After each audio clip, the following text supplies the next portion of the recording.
life is God's gift to you. What you do with it is your gift back to God. Well, in a world where challenges are plentiful, it's easy for us to feel discouraged. Yet with enough guidance and support, most people can achieve more in life than they ever dreamed possible. Well, beyond your fears is everything you ever dreamed of. For the DrStem Show, we'll give the voiceless a voice and the hopeless hope. And now, here she is, DrStem. Hello, real quick, before we get into the show, I wanted to invite you to a free 7-day manifesting challenge. Here's the thing. I believe that we all are capable and able to achieve our dreams and desires at any time, but we have to know how to be receptive, how to manifest and receive that which we are asking for. So for 7 days, I'll be sending you an audio or video for you to watch and then do the things that I say in that video. And then after 7 days, I can't wait. I'm so excited to hear what comes up for you, what you'll be able to achieve. So visit our website, www.drstemy.com and www.drstemspeaks.com. Now, let's get into the show. Hello and welcome once again. I have my play friend. When I tell you she's my play friend, she's all about play. Welcome to the show, Astrid. Welcome, everyone, and thank you so much for having me, Dr. Stem. I love being here. I love that hair. Look at her. When you see the play, she shows up and I'm seeing red, and then she has a red sweater to match it and stuff. Yep. I get so excited to see you and, at least to work with you because we've been, you came as a guest on the DrStem show. Was that 2 years ago? I think it was about a year ago or something. A year ago. Okay. I saw you at a summit and then I reconnected. I got excited about what you do. Mm-hmm. It was actually that was the first Bounce Back Empowerment Conference that you were a guest on, so which is awesome. So you were at the beginning of the Bounce Back. Yeah, so just a little bit about Astrid, and I know as we talk you get to know her heart, you get to know her more and understand why I call her my play friend, because I know she loves play. Astrid helps cancer patients, and I'll show you, as you can see on her under her name, it's capital letter CANCER patients, and we're going to talk about that on why it's spelled that way, because when I first saw it for the first time, I'm like, no, do you want to put all caps or do you want to put just cap? She's like, no. And then I looked at it, then I realized that no, it's can, and then the CER after that. Centered entrepreneurs and all who really want to thrive. She healed from breast cancer, stage 4, with joy and resilience.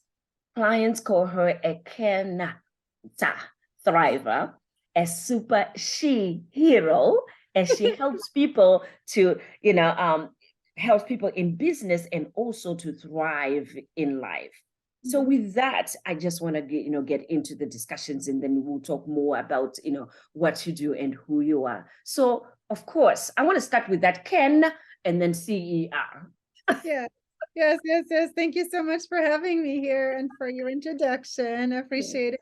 So I got inspired to spell cancer with CAN capitalized because cancer can be scary and we can feel like it's happening to us, or we have the opportunity to choose an empowered way of going through it. And that's why I capitalized can. So we can always choose something. So we can choose joy, for instance. We can choose to reframe things, to find the blessings in things, to find the power in each moment, like what can I do right now, right? So even just thinking about that can help you walk stronger and actually do better in treatments and get well. Oh, where are you based again? I'm in Alaska, but I'm Switzerland originally. Yeah. Okay, so she's from Switzerland and you are now residing in Alaska. Yes, I have been here for many years. Yes. Wow. I don't want, for all of you to miss that she is a stage 4 cancer thriver Yes. and healed. You don't call yourself a survivor. You healed I from. don't like that word because I don't even, so I became very conscious of the power of words. And when I say survivor, there's like the implicit, oh, there was like death and stuff. And I didn't actually fully go into that space of being scared of death. I found faith very close at the beginning. It's like one of the first things I did was to connect with universe and spirit, and will I be okay? And I found faith for myself, and so I found peace in that. And then I wasn't scared anymore to die, or like didn't even go there, right? And so survivor doesn't feel as empowering to me as thriver. Surviving also has a connotation of just making it, or letting it somehow define you, or like, and thriving literally is focused on life and not on death. That's why I love thriving. It's a totally different energy. Yes, yes. The reason why I wanted Astrid, who was gracious enough with her time to come today, is because she's one of the few people that I have seen that went through this, illness that is, as she said, scary to think about and to even get diagnosed. But the way that she's dealing with her life, after healing from that stage 4 is just phenomenal, because then she's got many women that she's leading into this way of healing and this way of living each moment, and now thriving in each moment that they have. And that's the reason why I wanted you to come, so that you can encourage, inspire, and empower somebody who see this show on the way that you have chosen to deal, with this illness. So when were you diagnosed? And it was in 2020, in fall, September 2020, right after my 50th birthday. Was it? No, the 49th birthday. Yeah. Okay. And did you have to go to the hospital, do chemo, and yeah, I did the whole thing. So I went into like what some call the cancer factory. I had a first appointment where they detected, okay, this is concerning. They sent me to a specialist who was a breast specialist surgeon. And then it started right away with she did her magic to see like, what is it? They confirmed it. Then I had the main big things, surgery and chemo, and also radiation were big parts of my treatment. But I didn't like in every step I felt into what supports me, and those were not the only things that I did. So I right from the get-go I told all of my doctors, I see this in a holistic way. I am not doing the standard thing. You have to accept me like with all of this. I'm also working with energy healer. I had a spiritual mentor. I went to acupuncture. I actually got recommended to go there. I did naturopath consulting. I did a bunch of things, and everything from my heart of like what felt right for me. So yeah. That's not, what I wanted to focus on. And thank you for, sharing and clearing that. But I wanted for people to hear how severe, this Yes. illness was for you, and Yeah. how you chose. So tell me about the moment that you come out and you decide, because then now when all this, chemotherapy is done and you rang your last bell, which I saw you ringing the last bell, that I'm now out, what's, goes in your mind to say, okay, this is how I'm going to live my life, and this is how I'm going to show up? It's interesting, as you were talking and asking about the coming out of it, I actually went back in my head of like, whoa, yeah, it was severe at the beginning. So if you, with your permission, I would like to highlight a moment where it actually hit me of like, all of this is happening, and that might relate to some of you viewers. At the beginning, it was overwhelming everything happened super fast. So I had this moment also where like, whoa, you can barely take a breath. And Yeah. I had like one weekend to pack all my things. I was living on Kodiak Island, Alaska. They told me, you can go back one weekend, pack all your things, but you have to move to Anchorage, to the big city on the mainland, where I didn't know anybody. I had to find a place to live. All of that stuff. And then it was like within a week, we're like only like test, and like right away start the chemo within a few days. And it was like fast moving. My breast was turning like pink, and it was like, oh my gosh, I was like super fast. And like, anyway, so that was the moment at the beginning where it was kind of like, whoa, it kind of hit me, right? So yeah, taken step by step. I made it through that, and then yeah, so but your question was like from when I was done with it, and that's an interesting place, because I'm still in long-term treatments, like not chemo anymore, but like preventative treatments now for 3 years or something. And I'm celebrating every time something is done, and I just celebrated being done with physiotherapy and all that. But I'm seeing there was one moment on the journey where they zapped my last little thing in a lung with radiation, and then I felt like, wow, now they got the last piece, and then it hit me in a different way. Then it was like, whoa, so what does that mean? And like, it's always thinking about the empowerment is like, so you have to like think again, well, how do you define yourself? Like, how do you define how do you see yourself in life? And there was a moment where it's kind of a deep moment. I actually did a ritual around it to find closure and to find my power in it, and like to redefine who I am and how I want to live, and to celebrate. And if I didn't do that, I felt a little bit like, well, what's next? Like, I had all these doctors hover over me, and like and there was a moment also where I caught myself that I was dropping into being disempowered of almost like appreciating all the care I got from all those doctors and nurses, and like, oh, the surgeries and all those things, right? So and when I was posting about talking about cancer, like there was a thing that it was empowering for me to speak about the stories, and I had to catch myself like, wait a minute, I don't need cancer to be powerful.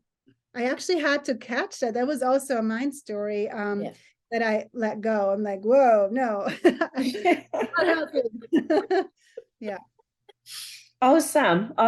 So, I mean, I know one of the things that you did you write the book before, I mean, you finished like the chemo and everything, or was it during all the treatments from 2020, since the diagnosis? Because I know you wrote a book. I did write a book, and I have it right here. Oh, there you go. Permission to Sparkle. There you go. Sparkle. Yes. So my book was almost done when I was diagnosed. It was with an editor, and it was sitting there, and it was on my desk to do the last proofreading. And so then I got diagnosed, and it was for me an opportunity to to actually live through all my principles of empowerment and like really thriving in life, which was what this book is all about. Also in health. Like, I had done it before in my love life and my personal life and my business, and now in health. And so I used the same principles, and then I ended up including just a little bit about my actual cancer journey also in the book. And then I wrapped it up and published it while I was done with chemo, but still in treatments. Yeah. Talking about those principles, can you talk a little bit about the principles and how they help one thrive? Yeah. So I have what I call a Sparkle method in there. There's an acronym for different elements, like S for let your soul shine, and P for play. So they all mean something different that you get to play with as you play with a book. But the key essence is that that I help people to get into curiosity mode, which is when that's when we start reclaiming our power from letting our mind and subconscious and fears, worries run the show. When we get into curiosity, that's the first key in the book. And then you can start looking at things differently, like, oh, what stories are you telling yourself? Like what disempowering mind stories, what old heavy emotions might I still carry, or old grudges, or all that. So I go into play mode. I have a lot of play prompts in the book where people got to, like, for example, there's like tips, and then there's journaling prompts in there, where it always comes back to the curiosity of catching mind stories, and then how do you shift out of them. Yeah, did that answer your question? I just in the book, there's a lot in there that I could talk about. But yeah, the question was on the principles and how they help one strive. So I think you covered that. I mean, the first two letters, that you covered for S. It's sparkle, right? Soul shine. Yes, you can also be sparkle. Let your soul shine. Like what soul lets your soul shine. That curiosity, and then always answering that from the heart in every step where we go, right? Following that, putting that the focus. And then playfulness activates our inner superpowers and helps us see things in different ways. And and overcome obstacles, and then redefine how we live, and choose what we want to think and believe, and all the possibilities become possible when we get into play mode. Yes, I also noticed, because I am a part of those groups, you have 2 thriving groups on Facebook. You want to talk a little bit about those 2 groups and how you got to create them? Yeah, so one group I started because I have a heart for entrepreneurs, especially heart-centered entrepreneurs. It's a spiritual entrepreneur inspiration and resource group. I'm not doing super much there at this very moment, but I always love spotlighting people to thrive. The other group that I started while I was on that healing journey is called Cancer Catalyst to Wellness and Joy. Which what cancer ended up being for me, it ended up becoming this catalyst because during the journey, I chose joy as part of my healing, as a focus for healing. And that's when I started that group. And so helping people to access their superpowers by giving themselves permission is like, here, like you give yourself permission to find and feel joy, even when you go through all the super challenges, right? And that was actually, that's why I call the group the Catalyst of Joy. Is I had a moment on my healing journey that was hugely empowering for me, where I actually started thriving.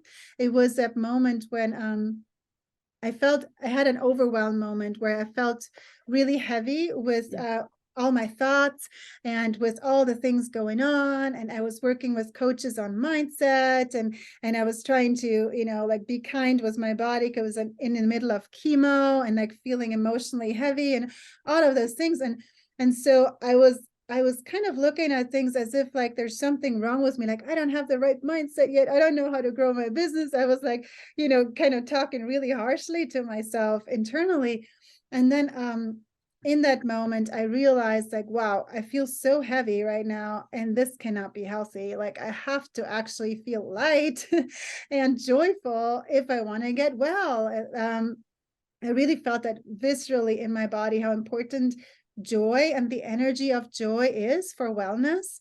And so in that moment, I chose to make that the focus. And so I stopped focusing on mindset with those coaches, but I focused on how can I bring joy in my life in every moment. And I joined a creativity circle and looked at where we did like dream journeys, and like accepted myself where I was, even though I wasn't taking a lot of business action in that time. And I chose every moment. I asked myself, well, how can I create more joy right now? Like even going through chemo, I was thinking, okay, so the clinic does not feel joyful. How can I make it joyful? So there were no plants. So I brought a plant because it was really important to me. The Yeah. lighting was terrible. They had like fluorescent lighting. So I brought a beach lamp with me and I turned off the lights. I brought sparkle. I brought like literally Christmas lights. Like I did all those things, whatever it took for me to feel joy where I could influence it. I started doing that for myself and asking for it. So it was a huge practice of self-love for me, like radical self-love, by really always asking myself, what does my heart want? What serves me? And then asking for it and then letting it go to the universe, right? But yeah. Awesome. Awesome. I wanted to ask if you have something that could help people like myself who are a part of the Catalyst group. Mhm. And, I'm not people that have been diagnosed with cancer, but Mhm. we are people that could, add on to the inspiration and motivation and encouragement to, the people that are healing or that have healed in that group. I have struggled with posting in that group because Mm. I think in my mind, I don't want to be too happy.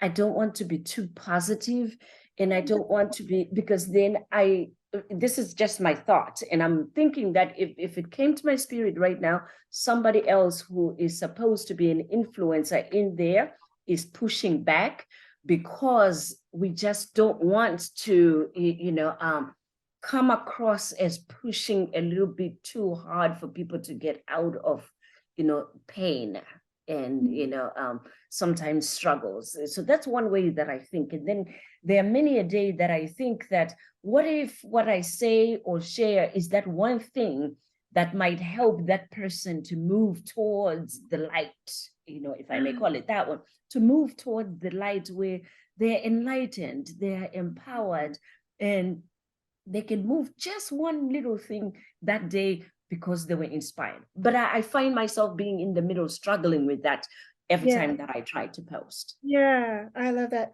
Thank you for asking that question. So I think that the answer for me always comes back to listening to your heart and trust your intuition.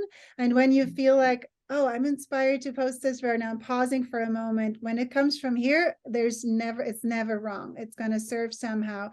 And the other thing that I hear in there is is a mind story that we might tell ourselves, like it can be like as a cancer patient or as an outsider. It's like, oh, like this is such a big challenge. You are not allowed to be joyful. Or like, because there are actually cancer patients that I see in some groups who are like, joy, that is fake. And like, you cannot have joy. This sucks, right? Like some people actually, and yes, it wasn't easy, right? And sometimes it does suck, but it we acknowledging those feelings is important. But what I find is when it's not empowering anymore for the people, and I'm speaking from the view of cancer patients now, is like when we defend that, we don't give ourselves permission at all to find joy, that's when we're limiting ourselves, because we don't, nobody says we have to stay in the feeling terrible. We don't have to. The joy actually is helpful, right? And it's healing, and we're meant to, and that helped me thrive. I actually like it, it's important. There are statistics like medical chemistry that happens in your body when you focus on joy. Your body actually starts healing more. It activates your healing. It allows the body to heal because we relax. So all of that happens, right? So that being said, from the patient point of view, it can be a limiting story that we're not allowed to have joy. And so when you look at it from somebody posting, what I would say is like that people don't hold yourself back by thinking too much joy is negative, right? Because that can also be a limiting thought. And at the same time, it takes discernment, because when you have a conversation with somebody, you want to meet them where they're at. And if somebody's like really low, and then of course, then you don't go blast like, "Ah," but if you post in a group, then people, it's their responsibility to respond to wherever they're at. So, right. So like, we don't have to take responsibility for people's reactions. And it can be a blessing for people to get triggered. Because I learned a lot of, like, I released a lot of my mind stories is when I got pissed off about stuff. Wow, that's interesting. Yeah. Yeah, because like, and I had one coach say that to me. It's like, when you point at somebody, I'm pissed off at you. It's like, actually, some points back at you always. Yes, yes, more fingers are pointing at you. Yeah. Yeah, because so for example, Yeah. that I have a story for that, to make it tangible. I was at a coaching event one time, and there was a lady on stage, and she was speaking really loud and like very like taking a lot of time and like loud, and I felt like this anger inside of me, and I was like, why am I so triggered by this lady? And I found the voice inside of me was like that I didn't speak up enough, like my heart actually wanted, right? So it was something for me to find for me to, I could let that go. So we can always become curious and then see. So it's our own responsibility how we respond to things. So you don't have to take that responsibility when you post something. People can take it as blessing or ignore it or to grow. So that's how I see it. Thank you for that. Thank you for that clarity, because what has led me to post more, when you see posts going in there, yes, one, it's, the heart, but then I'm now thinking of it as it's that one person that finds it helpful, that I have to show up for that one person that says, you know what, I needed this today. And in that one person comes many, but when you try to just reach out that one person, because that one person is waiting for that word to come in, for that encouragement to come in. And when you can encourage one person, then, you've done the best that you can. So that's what, has helped me, especially for groups like that one, to show up for that one person that might have been needing to hear that word, and, that push maybe, or that reminder, or that encouragement, that day. One big distinction and thing that I always think is so amazing, if somebody shares a story. So you have amazing stories from your life where you got empowered. So whenever you share your own stories, that's how we can all always inspire people. So then it's your story. It's not like you telling somebody, be like happy or whatever. And then people like, don't do it. So whenever we tell our own stories, then we can't really actually, it's always useful, because then people can take it however they're inspired to. Yeah, you're right. And many of my postings are mostly, a quote here and there of inspiration, encouragement. And at the beginning of the year, I want to change that so that I can have more audios where I'm just not posting a quote. I want to have a quote, but then I want to be able to at least say something, pertaining to that quotation. So then it personalizes it rather than just posting something. So that's something that you'll start to see in the beginning of the year, that I'll be you will hear more audios, and videos every now and then when I can. This is awesome. So, playtime. Favorite color? Oh, pink right now. Sparkle's not really a color. No, I'd say pink. Pink is pink. Well, sparkle is a color, because then you got all multicolors coming up with the sparkle. Yes. So, is there an earliest childhood memory that comes to mind when I say, share a childhood memory? What comes to mind? I just thought of my dad when you asked that. Like, it was like a Easter egg hunting in Switzerland, and like my dad took me by his hand. I was like 2 years old or something, and we were going maybe a little older, but we were in a park nearby, and he said it was just the Easter bunny, and he just disappeared through the door, and I was like, no, I missed it. I just remember that moment, but it was like a beautiful Sunday and grass and Switzerland, and oh wow. So do you have any children?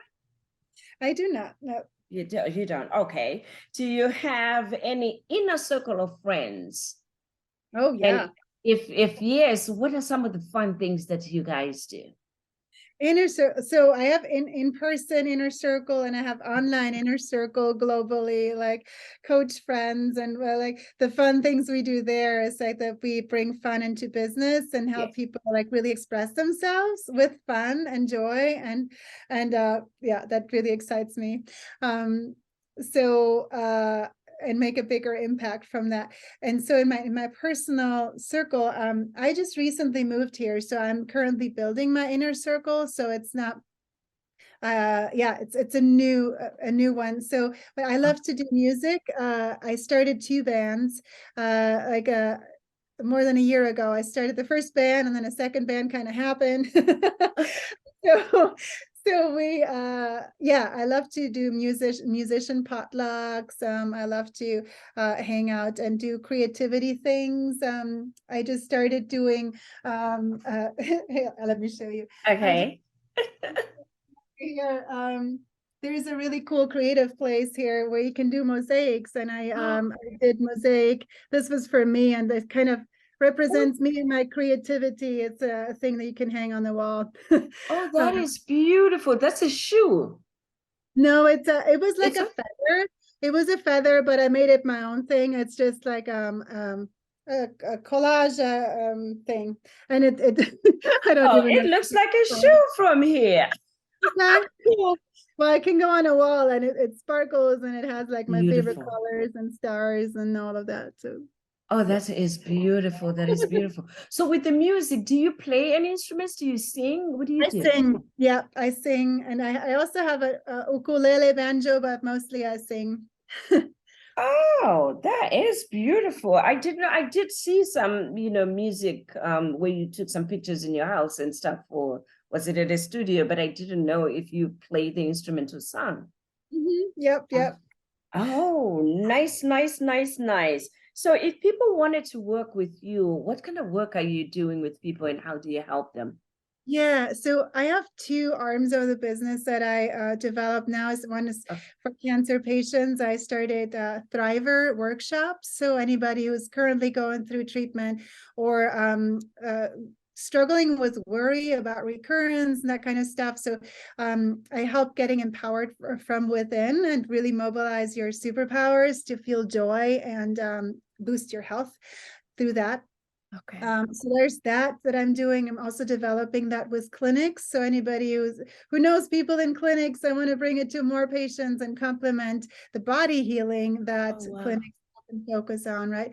So and then in business side, I love helping business entrepreneurs with a big mission and cause, and that have a big heart to make a bigger difference on the planet. And I help them with my background from brand consulting, brand strategy, design. Like I designed the whole book. I do illustrations like this. I designed a card game for a client that we're currently doing a Kickstarter with. Yeah, I love spotlighting people, boost their business with joy. I do that as well. Yeah. Okay. And your website where they can find you again? That is my name. It's astridmueller.com. AstridMueller.com. Oh, excellent. And her book is on Amazon for those of you that are ready to sparkle or give yourself permission to sparkle. She has, her book right there on Amazon. Yeah. Do you fear anything when we talk about fear? Is there anything that you're afraid of? Well, yeah, but it's way more subtle than it used to be. So Okay. I still sometimes have a little bit of financial, like I'm like, oh, I'm feeling a little bit of that. I will feel so much better once I have a regular consistent income that's Okay. growing. So I'm still very much in the developing phase, but I'm so grateful that I'm not freaked out about it anymore, because I used to, I mean, like it's to a normal employed person, it would be like Yeah. ridiculous that I don't know where my next month's paycheck will come from right now. But I trust it is happening, and it always works out. So yeah, so it's minimum, but Yeah. really fear. many things anymore. I feel very at peace and zen, and I'm super grateful to say that, because I see a lot of like cancer patients that they're afraid of recurrence, and it's and fear is not, fear itself does, I don't think it causes cancer, but it's also not healthy to like always live in fear. It's not supporting your health. So yeah. You're right. And I see that even, with mental health, with our mental health, for those people that constantly live in fear or afraid, I mean, that it could get worse in their life, or situations that the healing is a little bit delayed many a time. So like you said, it's about embracing and being open to healing and seeing yourself healed and opening yourself out, up for different healing modalities, because like you said, for your cancer, you had to go through different treatments, that Yes. help. Yes. And the cool thing is like that it's always this choice that we have. That's like the can again, right? Like, what do we focus on? Do I focus on fear, and do I keep running that fear, or like do I stop? And that's the thing that is in this book. It's a constant practice of like catching those stories. So I can always say, like for example, at the beginning of my treatment, there was a moment where I was scared of a procedure where they were going to see like, well, what is it? And we're looking in here, and it was uncomfortable. And I was like, I have a story of feeling like getting like I'm fainting, but I'm not. I'm like, what is happening to me?